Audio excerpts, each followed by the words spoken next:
আসসালামু আলাইকুম। দেশি কুকিং লাইফস্টাইলে আপনাদের সবাইকে স্বাগতম। আশা করছি আপনারা সবাই ভালো আছেন। আমি আলহামদুলিল্লাহ ভালো আছি।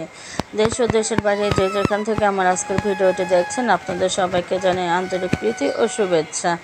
আমি সকাল থেকে ভিডিওটা স্টার্ট করেছি। সকাল বলা চলে না, এখন প্রায় 11টার মতো বাজে। তো 11টা থেকে আমি ভিডিওটা স্টার্ট করেছি। আমি আজকে অফ ক্যামেরায় নাস্তাটা তৈরি করে নিয়েছি, আর অফ ক্যামেরায় এই নাস্তাটা করেও নিয়েছি।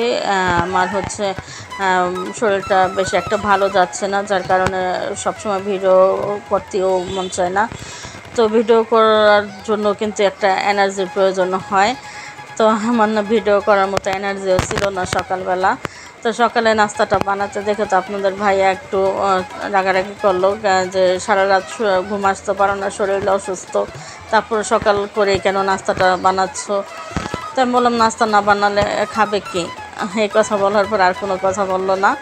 তারপরে তাড়াতাড়ি করে 3টা পরোটা বেলে ওনাকে ভেজে দিলাম, উনি খেয়ে তো কাজে বেরিয়ে গেছে। এরপরে আমাদের যে নাস্তাটা সেটা আমি আস্তে আস্তে আর কি বানিয়েছি পরোটাগুলো। তো অনেকটাই কষ্ট হচ্ছিল, আমার ফ্রোজেন শোল্ডারের ব্যথাটা অনেক বেড়ে গেছে। আর এই ফ্রোজেন শোল্ডারের ব্যথার কারণে না এখন ঘাড়েও অনেকটা ব্যথা করে। কি বলে, এই যে গলার সাইডে আর কি একটা চিকন রগ থাকে, তো মাঝে মাঝে না এই রগটা কেমন একটা টান লাগে, তো ভালো লাগে না, অস্বস্তি লাগে আর কি। তো তারপরেও তো সংসারের কাজগুলো থেমে থাকে না, সংসারের কাজগুলো করতেই হয়, তাই না? আর যেহেতু আমরা গৃহিণী, আমাদের কাজগুলো আর কে করে দিবে, আর কেউ করে দিবে এই আশাটাও আমি করি না। কেননা কাজের আপাটা এসে ঘর মোছা কাপড় কাচার কাজগুলো তো করেই দিয়ে যায়। তো এরপরে যে রান্না বান্না, তারপর ঘর গোছানো, যে টুকিটাকি কাজগুলো, এই কাজগুলো যদি আমরা নিজেরা করতে না পারি তাহলে কিভাবে সংসার করবো, তাই বলুন। ভিডিও ক্লিপটা আমি যেদিন লাস্ট ভিডিও আপলোড করেছিলাম সেদিন আমি ভিডিওটা আপলোড করে দিয়েই শুয়ে পড়েছিলাম। শরীরে প্রচুর জ্বর ছিল আর মাথা ব্যথা করতেছিল। তো আমি আলমারি থেকে একটা কম্বল বের করে তারপরে কম্বলটা গায়ে দিয়ে শুয়ে পড়েছিলাম। তো আমার বিড়াল সোনা এসে আমার সাথে কম্বল গায়ে দিয়ে শুয়ে আছে। তো আমি অনেক ডাকতেছিলাম। আমার প্রায় রাত্রে যখন 8টা বাজে তখন আমার জ্বর ছেড়েছে শরীর থেকে, একদম ঘাম দিয়ে জ্বরটা ছেড়ে দিয়েছে, আর মাথা ব্যথাটা একটু কমেছিল। তো এরপরে উঠে তো ওনাকে অনেক ডাকতেছিলাম, উনি তো একদমই সাড়া দিচ্ছিল না। তারপর অনেক ডাকার পরে একটু উল্টে আবার শুয়ে পড়লো। তো এরপরে এই যে কাপড়গুলো ভাঁজ করে রেখে তারপরে এই যে আমি দুপুরে রান্নার প্রিপারেশন নিয়ে নিচ্ছি। তো এদিকে দেখুন আমি শাক বাছার জন্য একটা স্ট্যান্ডার নিয়েছি। তো এই স্ট্যান্ডারের মধ্যে এসে আমার বিড়াল সোনা বসে পড়েছে। তো ওনাকে নামিয়ে দিলাম এখান থেকে। আমার মেয়েকে বললাম আরেকটা স্ট্যান্ডার নিয়ে আসো। তো আমার মেয়ে আরেকটা নিয়ে আসলো। তো এখানে উনি উঠে বসে থাকবে। তো ওনার তো কাজ আমি কি করব না করব, আমি কোথায় যাব, মানে সম্পূর্ণ আমাকে অবজারভেশন করবে। তো এই যে দেখুন এখন আমি কাজ করতেছি আর উনি বসে বসে দেখবে। তো ও এরকমই করে, কি বলবো, বোবা জাত, কিছু বলতেও পারে না, কিন্তু অনেক বোঝে। আমার এই বিড়ালটা না অনেক বোঝে। আমি সকালে না আমার ফিল্টার জারে পানি নিতেছিলাম, তো জারের মুখে ছাকনা লাগিয়ে নিচ্ছিলাম যাতে কোনো ময়লা না পড়ে। তো ও ফিল্টার জারটা ধরে দাঁড়িয়ে তারপর আরেক হাত দিয়ে ছাকনার ডাটটা ধরে আছে।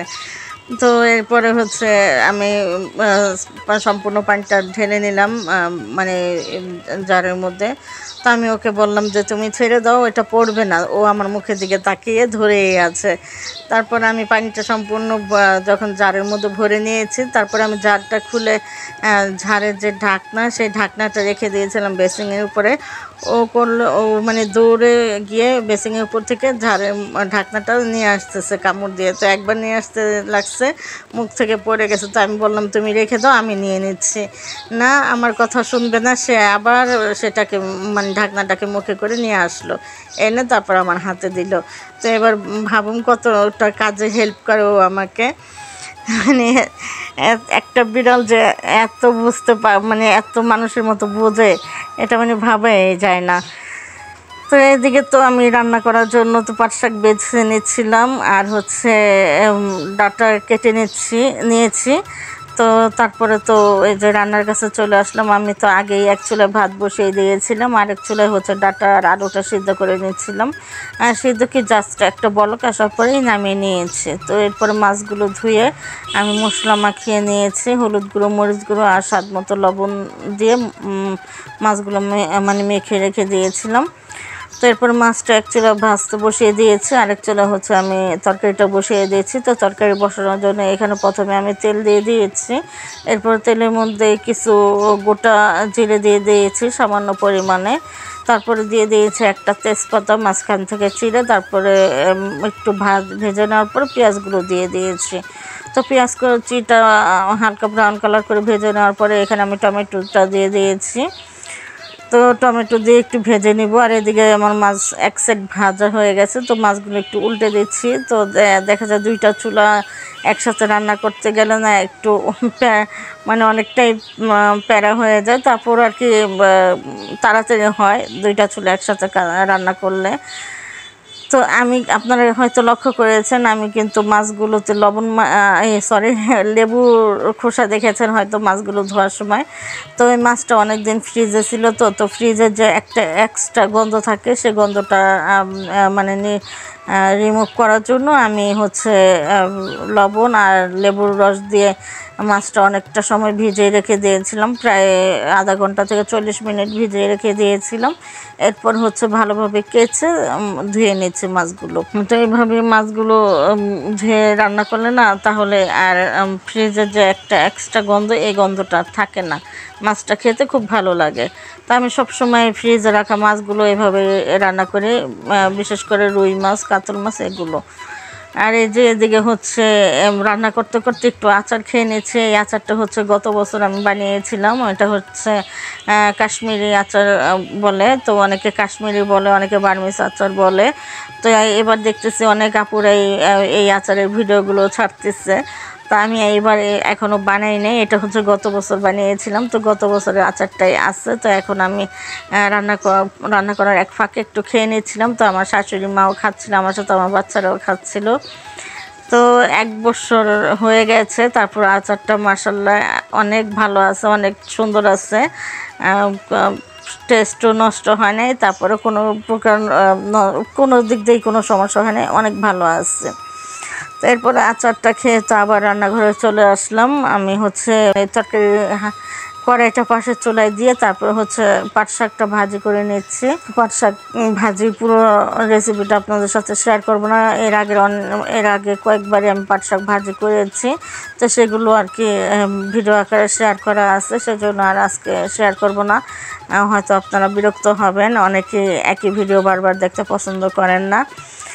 আর মানুষের মন্তব্য করার তো আর শেষ নাই, কে কীভাবে কী ভাববেন আর কী ধরনের মন্তব্য করবেন, সেজন্য আর কি আমরা যখন ভিডিও করি তখন অনেক চিন্তা ভাবনা করে ভিডিওগুলো করতে হয়। এরপরে হচ্ছে শাকটা বাগার দিয়ে নিয়েছি, শুকনো মরিচ আর রসুন দিয়ে তেলে বাগার দিয়ে দিয়েছে শাকটা, তারপর শাকটা নামিয়ে নিয়ে গেলাম। এদিকে আমার তরকারিটাও হয়ে গেছে। তরকারিটা নামানোর 5 মিনিট আগে একটু জিরে গুঁড়ো দিয়ে দিয়েছিলাম, তো জিরে গুঁড়ো দিয়ে আমি 5 মিনিট তরকারিটা ঢেকে রান্না করে নামিয়ে নিয়েছি। এরপর হচ্ছে এই যে আমরা খাবারটা খেতে বসে গেছি। এটা হচ্ছে আমার মেয়ের প্লেট। আমার মেয়ে তো এই যে স্বর্ণের থালা ছাড়া ভাত খায় না, তো এটা আমার মেয়ের স্বর্ণের থালা। তো উনি হচ্ছে এই যে ভাত নিয়েছে, আর এই যে একটু শুটকি ভুনা, তারপর হচ্ছে উস্তা ভাজি, পাট শাক ভাজি আর রুই মাছ ভাজা, এই হচ্ছে ওনার খাবার। উনি একটু শুকনা শুকনা খাবারই খেতে পছন্দ করে।